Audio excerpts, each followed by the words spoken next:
So there was a dressage horse show coming up in Tennessee, which is about 540 miles here from the Cleveland area.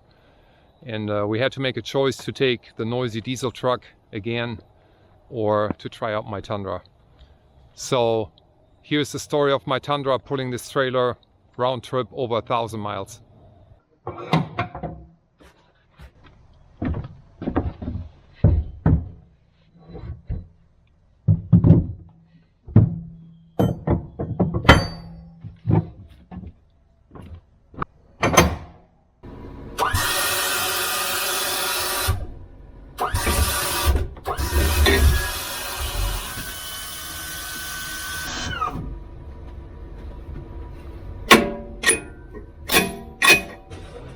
So this is what it currently looks like. I think the stance is pretty good. The height of the suspension is good. The height over the bed is good and it's even all the way across. Actually, I had to lower the gooseneck by one hole over here compared to the F-250. And it looks good. Review mirrors are good. So visibility is good on this. And we're going to be at probably just around 10,000 pounds, maybe slightly under. Water tank is filled. We're going to take 2 horses, and I think we're going to leave at 3 a.m. tomorrow morning. So we'll see how it goes. Yeah, we're just getting the horses loaded, and then it's going to be a 7.5-hour drive.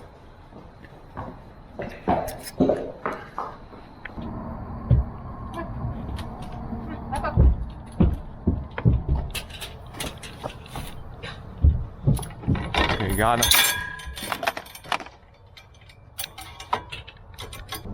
Should have recorded you when you were driving, like a maniac passing people.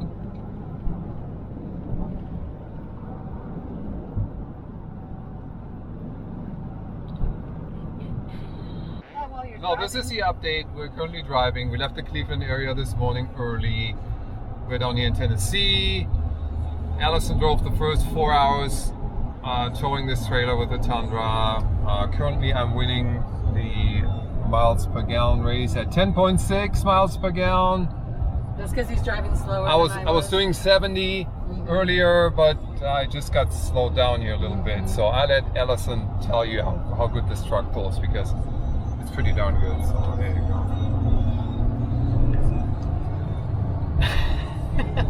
Well, it pulls better than the 7.3 liter diesel, that's for sure. A hell of a lot quieter and more comfortable.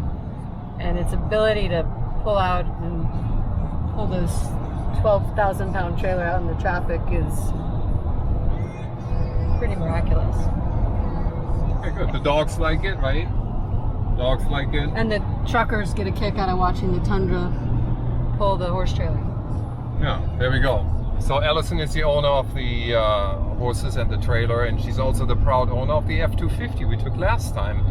And it was an event driving it down here, which is not an event with the Tundra. It's quite comfortable.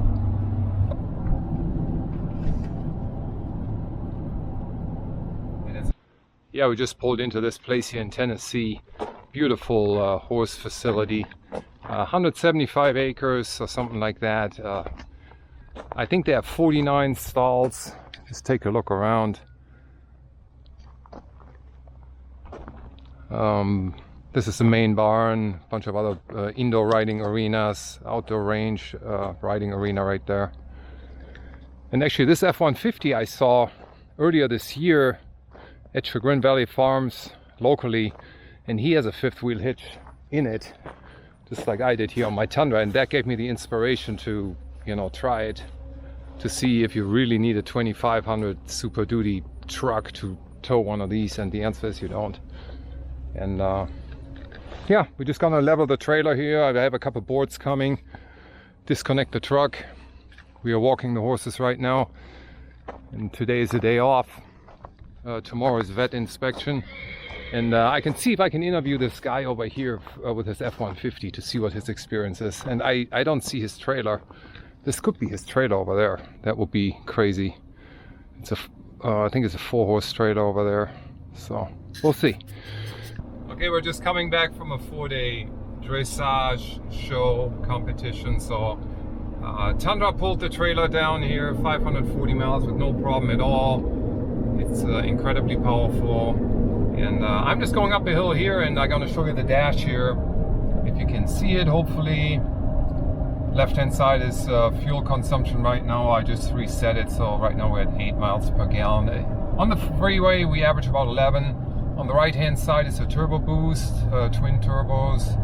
Interesting to notice, during an upshift, the electric on the far right, the blue gauge, actually kicks in for a while to give you the additional torque after the upshift.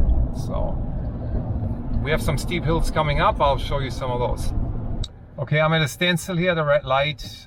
Just watch the turbo boost and the electric boost on the right hand side. So I'm just really gently accelerating, not to throw the horses around. Here, upshift, you see how the electric kicks in. I think that's pretty cool. Shifts are smooth. There you go. See, I promise you a good incline here. So here is one. It's been going uphill for a while. 2,800 RPMs, full turbo boost right now. Nice and quiet. Fan comes on once in a while.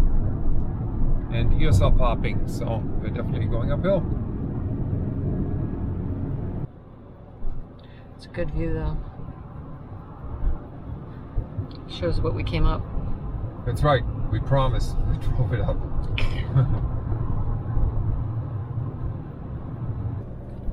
Engine, turbo, almost full boost. Yeah, this is, what is it, 8, did it say 8%? It was 8% right now. Yeah.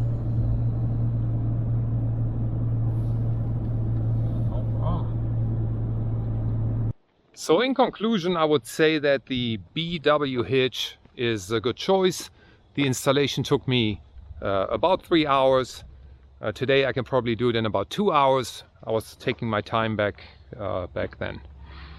The Timbren suspension upgrade was definitely needed to help the suspension with the additional bed load. There are some other options available.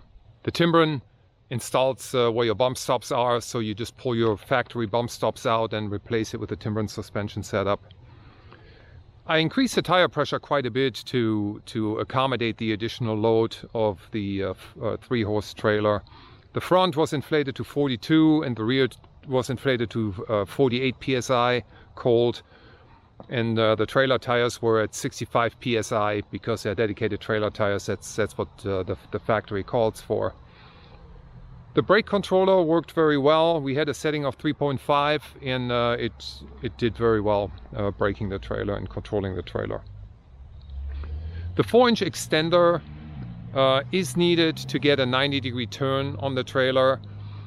I tried it with the non-4-inch hitch ball and I wasn't getting to 90 degrees. I was maybe getting to about 65 or 70 degrees. So the trailer had to be set back by about 4 inches because my Tundra is a short wheelbase truck with a 5.5-inch bed. The 6.5-inch bed would give you an additional foot from the trailer hitch to the cab because it also has a foot longer wheelbase. So if you have a long wheelbase Tundra, you don't need the 4-inch setback. Let's see, what else do we have? So as far as towing goes, the power is outstanding. The truck has so much power. Acceleration is very good. Pulling up the hills is a non-issue at all. Interesting to see is that the electric of the hybrid system assists after an upshift, to give you the additional torque, to get you back in a good RPM range. 10-speed automatic transmission works flawlessly. Downshifts work very well on downhill sections. When you touch the brakes, the transmission downshifts, to control your trailer. I'm extremely impressed with the way the transmission works and the power of this truck. Tracking, handling, and cabin noise is also very good. The truck obviously has a lot of aluminum components. It's a lot lighter than the F250 diesel truck. But I no time was I concerned about the handling capabilities of a 10,000 pound trailer pushing me down a hill. So handling is good. Cabin noise is so low, it's almost unbelievable how quiet this truck is towing a trailer at any condition, really. Braking is good. Brakes were good. Also thanks to the brake controller, and the trailer is fairly new, so it has excellent brake. Fuel economy, on the other hand, we were averaging between 10 and 11 miles per gallon. The diesel truck got about 11 miles per gallon of diesel fuel, which of course is about 10% more expensive. So from a cost standpoint, 87 octane pump gas versus diesel, and the 10% difference is a wash. So fuel cost is about the same. I would say this setup and this truck is good for the occasional use of larger trailers. If you pull trailers for living, there might be better options out there. But for me, you know, pulling a trailer maybe 10 times a year to horse shows or to other events, I think the Tundra is the right choice. And I can use it as a daily driver.